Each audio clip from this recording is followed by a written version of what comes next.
नमस्कार मित्रांनो, स्वागत आहे तुमचं यांची मॅथ क्लास या आपल्या यूट्यूब चॅनलमध्ये। मित्रांनो, आपण अंगणवाडी पर्यवेक्षिका त्याचबरोबर मुख्य सेविकेसाठी अतिशय महत्त्वाचा अतिशय इम्पॉर्टंट असा प्रश्नसंच या ठिकाणी पाहणार आहोत। आजचा जो प्रश्नसंच आहे त्या ठिकाणी आपण काय घेतलेला आहे तर पोषण अभियान या ठिकाणी आपण घेतलेला आहे। आणि तुम्हाला माहिती आहे पोषण अभियानावरती तुम्हाला अंगणवाडी पर्यवेक्षिकेला किती 20 मार्क या ठिकाणी असणार आहे। ठीक आहे, त्याचबरोबर एक छोटीशी सूचना, तुम्हाला भरपूर विद्यार्थ्यांचे मेसेज आलते की सर अंगणवाडी पर्यवेक्षिकेला निगेटिव्ह मार्किंग आहे का, तर होय, अंगणवाडी पर्यवेक्षिकेसाठी या ठिकाणी काय आहे निगेटिव्ह मार्किंग लागू झालेली आहे। आता ही निगेटिव्ह मार्किंग किती असणार आहे तर 0.5 एवढे मार्क काय होणार तुमचे एका प्रश्नाला, एका चुकीच्या प्रश्नाला तुमचे काय होणार तेवढे मार्क कमी होणार आहेत। म्हणजे जर तुम्ही एखादा प्रश्न चुकीचा सोडवला तर त्या प्रश्नाला तुमचे किती मार्क कमी होतील 0.5 मार्क कमी होतील। ठीक आहे, एक प्रश्न किती मार्काला असणार आहे 2 मार्काला असणार आहे। मग या ठिकाणी तुमचे मायनस मार्क किती होतील तर 0.5 मार्क त्या ठिकाणी मायनस होतील जर तुम्ही प्रश्न चुकीचा सोडवला तर। मग बरेच विद्यार्थी विचारतात की सर मग आता काय करायचं, तर आता काहीच करायचं नाही, फक्त काय करायचं जे तुम्ही टोले मारणार होते ते टोले जास्त मारायचे नाहीत। जिथं तुमचं तुम्हाला माहिती समजा आता एखादा प्रश्न आहे समजा आणि जर तुम्हाला 2 पर्यायामध्ये माहित असेल तुम्हाला की बाबा इथं उत्तर हे किंवा हेच उत्तर आहे, 2 पर्यायामध्ये जर तुमचा कन्फ्युजन असेल तर तुम्ही टोला मारू शकता। पण तुम्हाला 4ही पर्यायातून नेमकं मिळ लागत नाही कोणतं उत्तर आहे, 4ही उत्तर असल्यासारखे वाटतात, तर अशा वेळेस टोला मारायचा नाही। जर टोला मारला तर काय होऊ शकतो आपला मार्क या ठिकाणी कमी होऊ शकतो। म्हणजे तुम्हाला 100 पैकी 100 प्रश्न सोडवायचे नाहीत, या ठिकाणी 100 पैकी तुम्ही 90 प्रश्न सोडवले तरी भरपूर होतील। कारण 10 प्रश्न असे असतात की जे काय असतात कुणाच्याच ओळखीचे नसतात, 10-15 प्रश्न असे असतात। म्हणून 100 प्रश्न सोडवण्याचा अट्टहास करू नका, जो प्रश्न येत नाही त्याला डोकं चालवू नका, अंदाजपंचित टोला मारू नका, देवाच्या भरोशावर गोळी सुद्धा मारू नका। ठीक आहे, नाहीतर काय होईल परत आपलं नुकसान होईल। बरं जाऊ द्या, बघूया या ठिकाणी पहिला प्रश्न आपला, सर्वात जास्त लोहाचे प्रमाण खालीलपैकी कोणत्या भाजीत आढळते।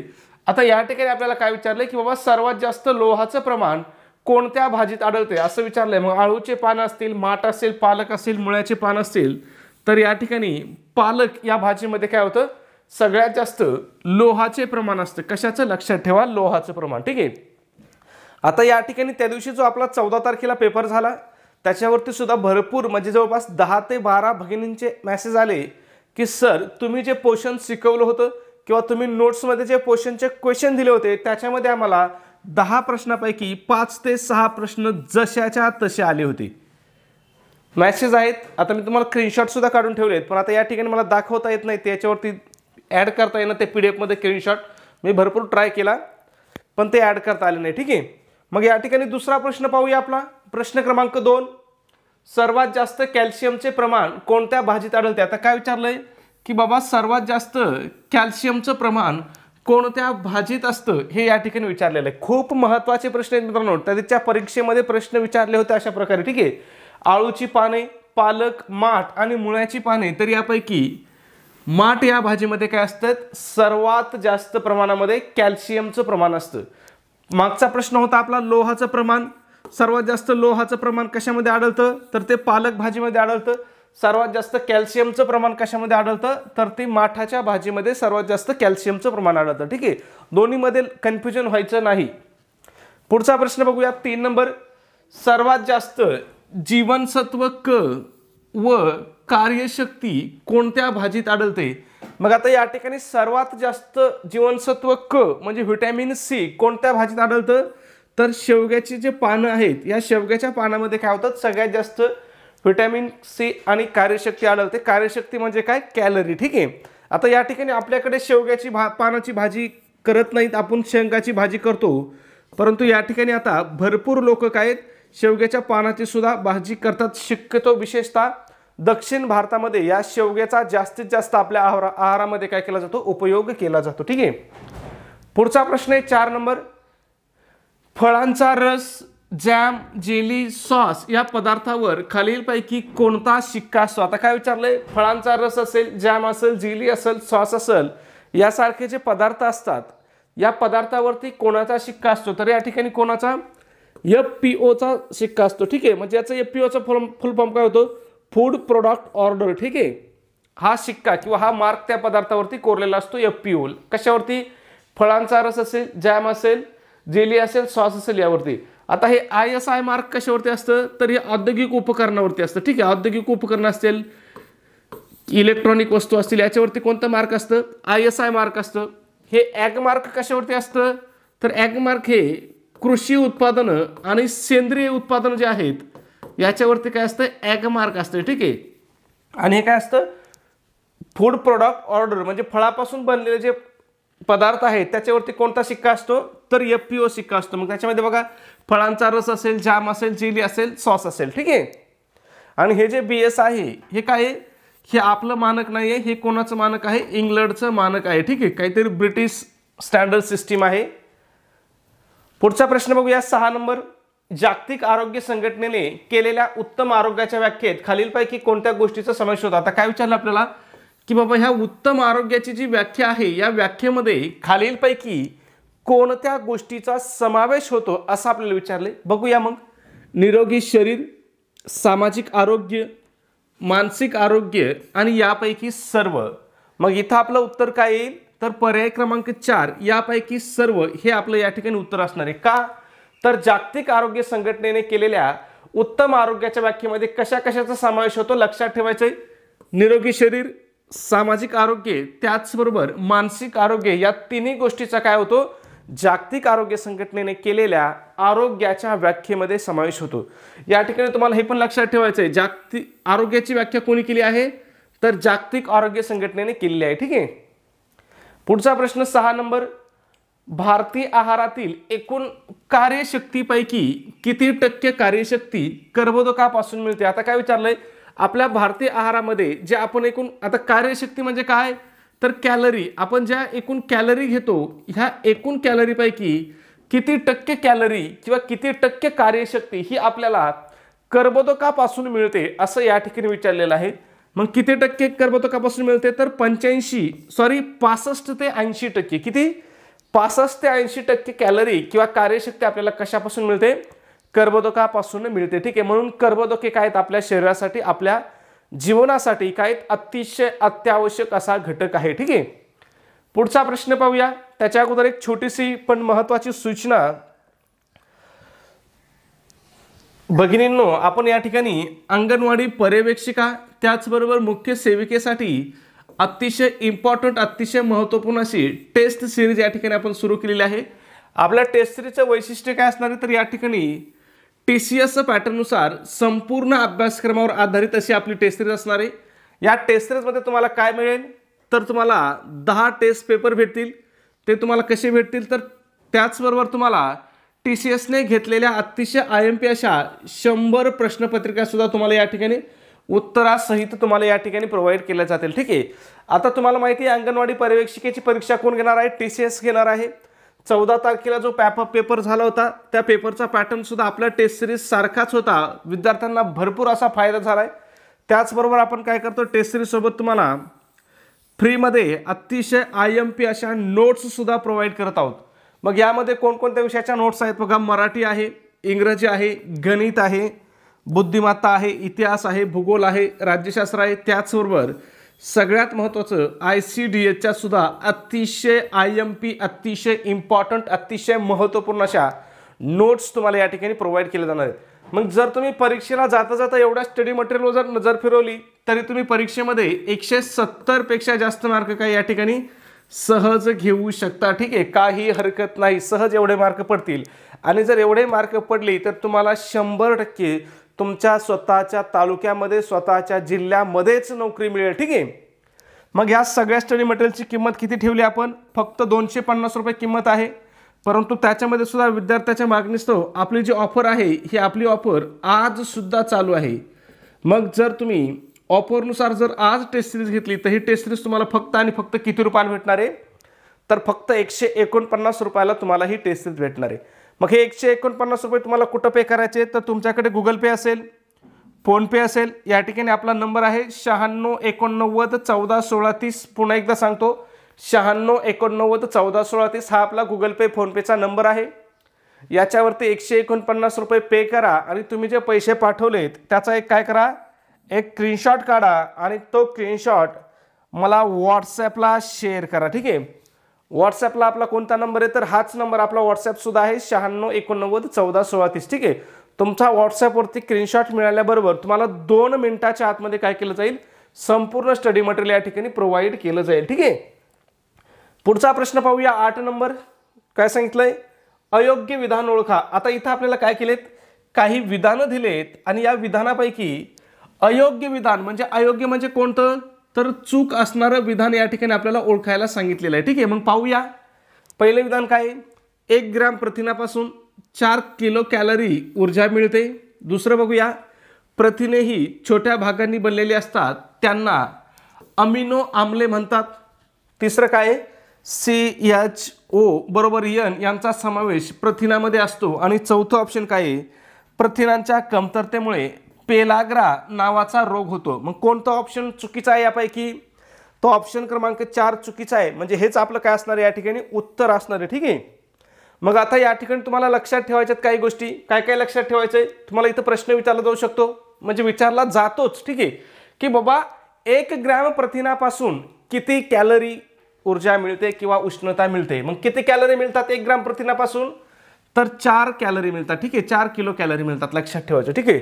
त्याच्यानंतर दुसरा प्रश्न विचारला जातो, प्रथिने ही कशापासून बनलेली असतात. काय, प्रथिने कशापासून बनलेली असतात. मग प्रथिने कशापासून बनलेली असतात तर प्रथिने ही अमिनो आम्लापासून बनलेली असतात. तिसरा प्रश्न, प्रथिनामध्ये कशा कशाचा समावेश होतो, CHON. आता हे C म्हणजे काय तर C म्हणजे कार्बन, H म्हणजे काय हायड्रोजन, O म्हणजे काय ऑक्सिजन आणि N म्हणजे काय नायट्रोजन. ठीक आहे. कार्बन, हायड्रोजन, ऑक्सिजन आणि नायट्रोजन यांचा समावेश काय असतो, प्रथिनामध्ये असतो. ठीक आहे. पुढचा प्रश्न पहा. 9 नंबर, योग्य पर्याय निवडा. बघूया. काय दिलंय, विक्रामध्ये प्रमुख घटक कर्बोदके असतो. दुसरं काय दिलंय, संप्रेरकाचा मुख्य घटक प्रथिन असतो. मग यापैकी कोणतं विधान बरोबर आहे हे आपल्याला खाली ओळखायला सांगितलेलं आहे. मग अ विधान चुकीचं आहे, ब बरोबर आहे. मग आपलं उत्तर काय येईल, फक्त ब बरोबर, पर्याय क्रमांक 2 हे आपलं उत्तर असेल. ठीक आहे. मग आता तुम्हाला लक्षात ठेवायचंय, संप्रेरकाचा मुख्य घटक कोण असतो तर ते प्रथिन असतो. ठीक आहे. आणि इथं काय विचारलं होतं, विक्रामध्ये प्रमुख घटक कर्बोदक असतो. तर विक्रामध्ये प्रमुख घटक कर्बोदक नसून विक्रामध्ये सुद्धा प्रमुख घटक कोण असतं तर ते प्रथिनच असतं. ठीक आहे. लक्षात ठेवायचं, विक्रामध्ये सुद्धा प्रमुख घटक कोण, प्रथिन. आणि संप्रेरकामध्ये सुद्धा प्रमुख घटक कोण असतो तर प्रथिनच असतो. ठीक आहे. पुढचा प्रश्न पाहूया. 10 नंबर, प्रतिजैविकाचा मुख्य घटक कोणता. काय विचारलंय, प्रतिजैवकाचा मुख्य घटक कोणता असं विचारलंय. मग प्रतिजैवकाचा सुद्धा मुख्य घटक म्हणजे कोणता असतो तर तो सुद्धा प्रथिनेच असतो. खूप इम्पॉर्टंट आहे. तुम्हाला प्रथिने, स्निग्ध पदार्थ आणि कर्बोदके या तिन्ही गोष्टी तुम्हाला 100% लक्षात ठेवायच्या. बाबा कशामध्ये काय असतं, कारण पोषण हा चॅप्टरच्या जवळपास 3 गोष्टीवरती अवलंबून आहे. ठीक आहे. पुढचा प्रश्न पाहूया.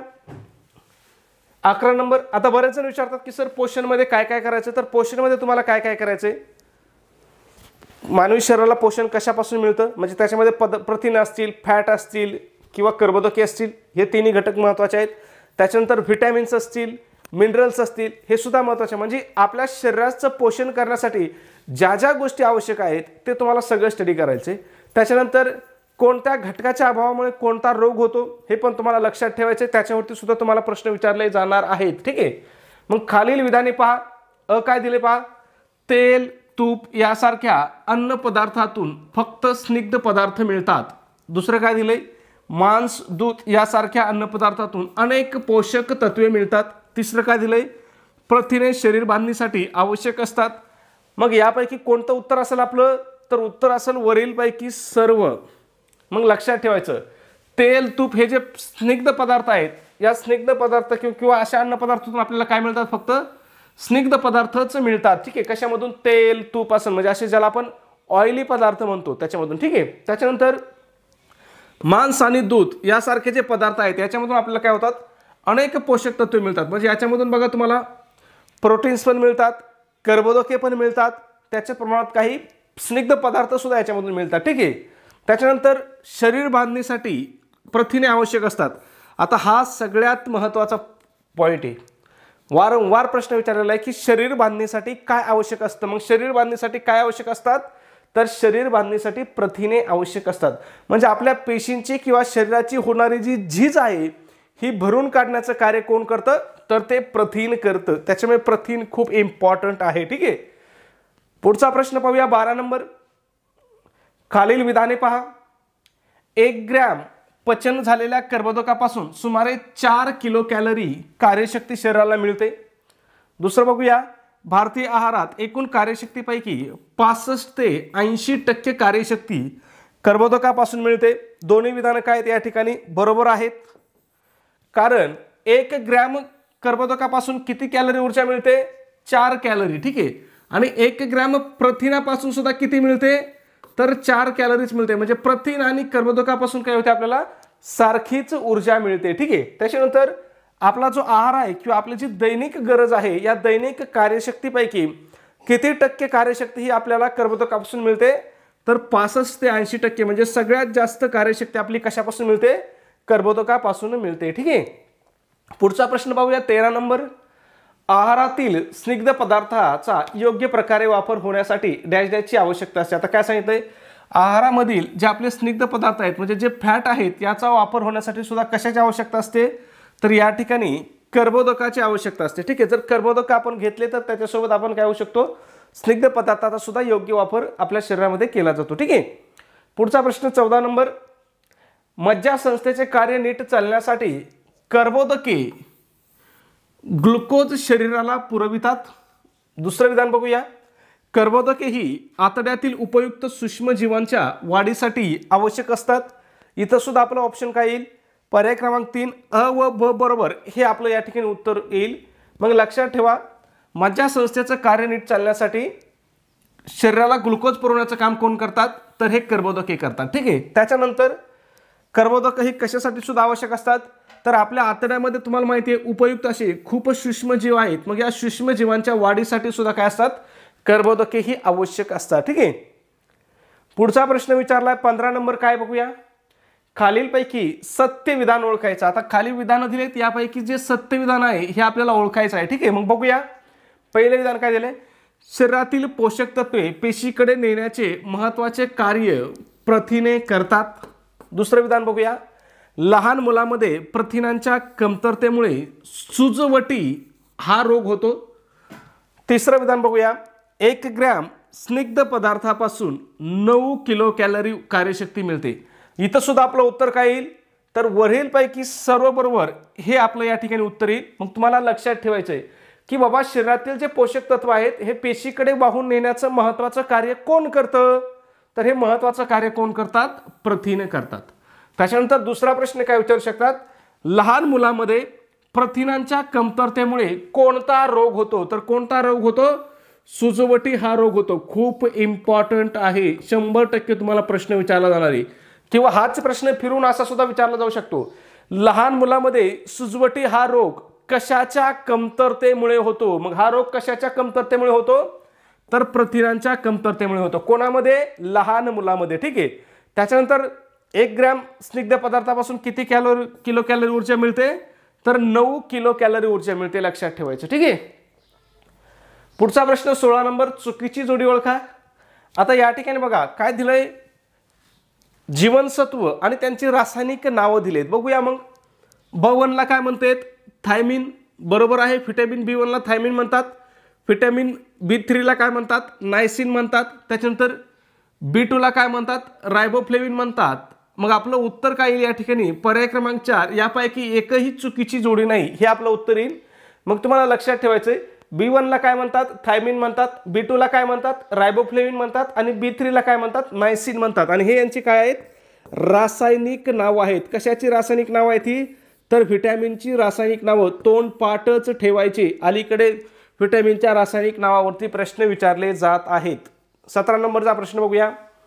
खालीलपैकी स्निग्धात विद्राव्य जीवनसत्वे कोणती आहेत. आता काय विचारलंय बाबा, की स्निग्ध पदार्थामध्ये विद्राव्य असे जीवनसत्व कोणते आहेत असं विचारलंय. मग बघू, अ, ड, ई आणि के. मग यापैकी आपलं उत्तर काय असेल, वरीलपैकी सर्व जीवनसत्व हे काय आहेत, स्निग्ध पदार्थामध्ये विद्राव्य आहेत.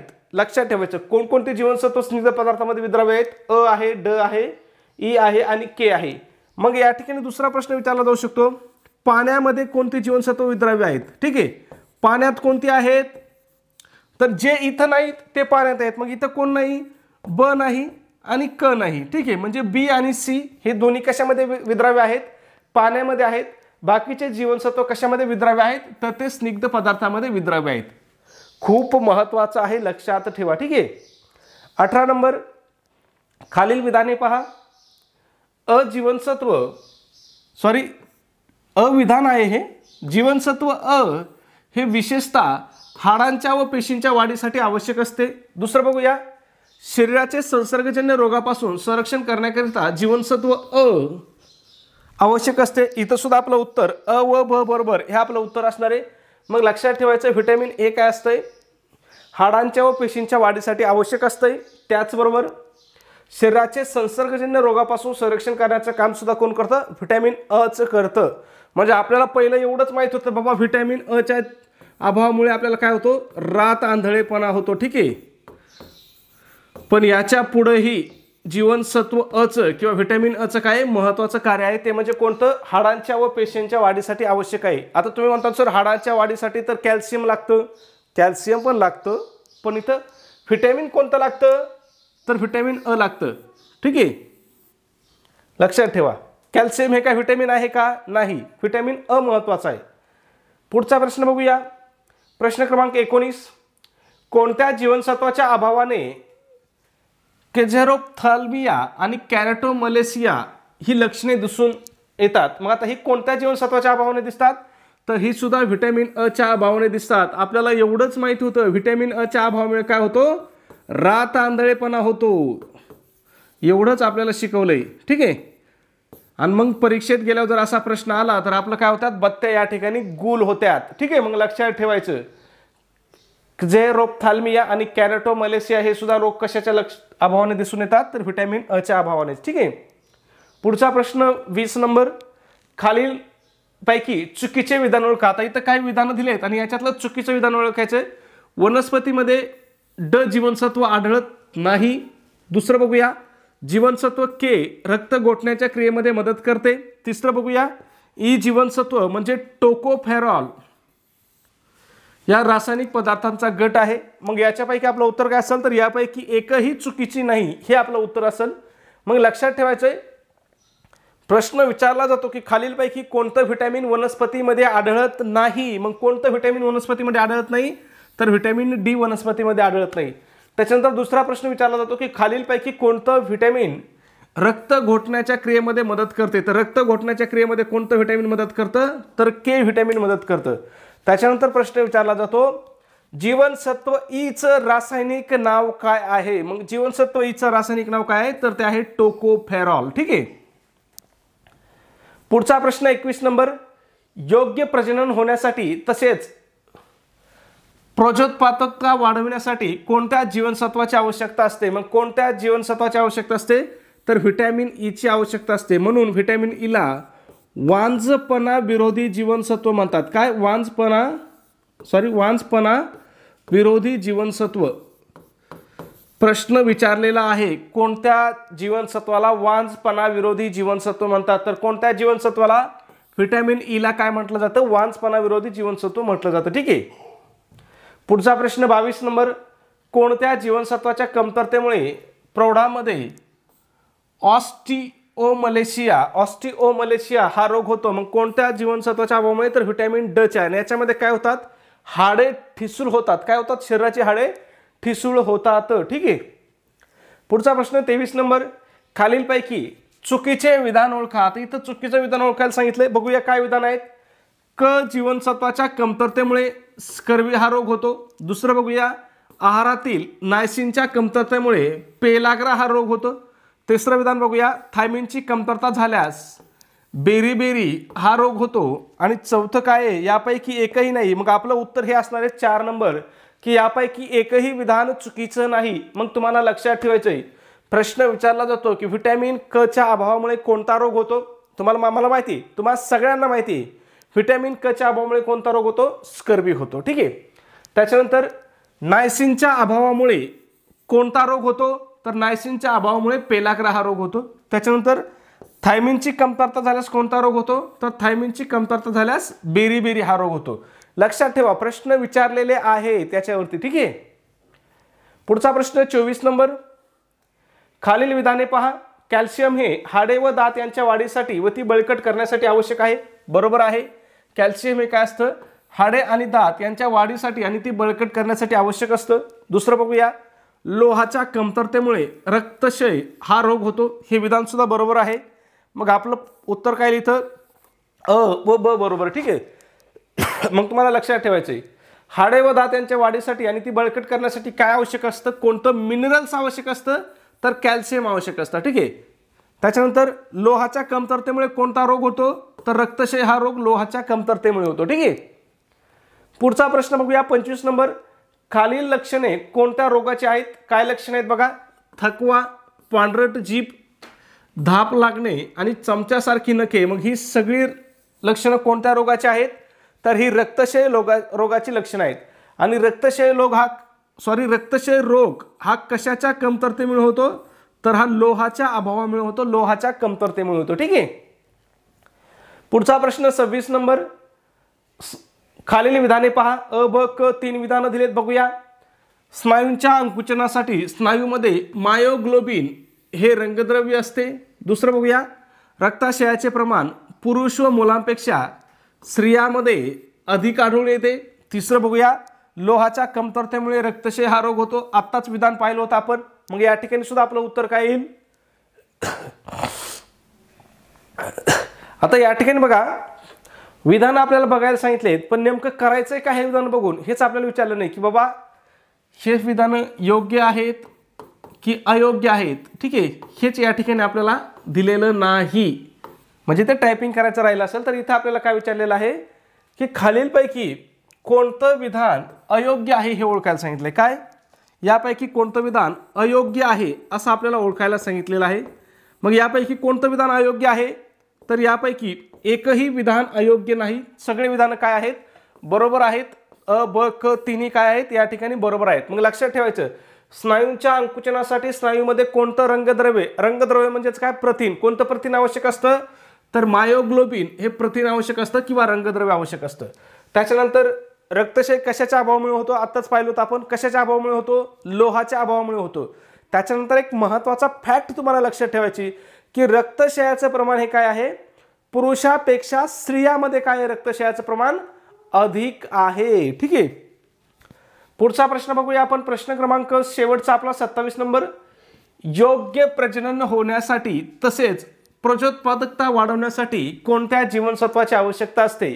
किंवा इथं दुसरा प्रश्न असा विचारला जाऊ शकतो की यापैकी कोणत्या जीवनसत्वाला वांझपणा विरोधी जीवनसत्व म्हणतात? मग त्या प्रश्नाचं उत्तर काय करायचं तुम्हाला कमेंटमध्ये सांगायचं आहे. त्याचबरोबर चॅनलला सबस्क्राईब केलं नसेल तर लगेच सबस्क्राईब करून घ्या. व्हिडिओ आवडला असेल तर प्लीज व्हिडिओला एक लाईक करा आणि व्हिडिओ कसा वाटतो हे सुद्धा कमेंटमध्ये नक्की सांगत चला. ओके. धन्यवाद मित्रांनो.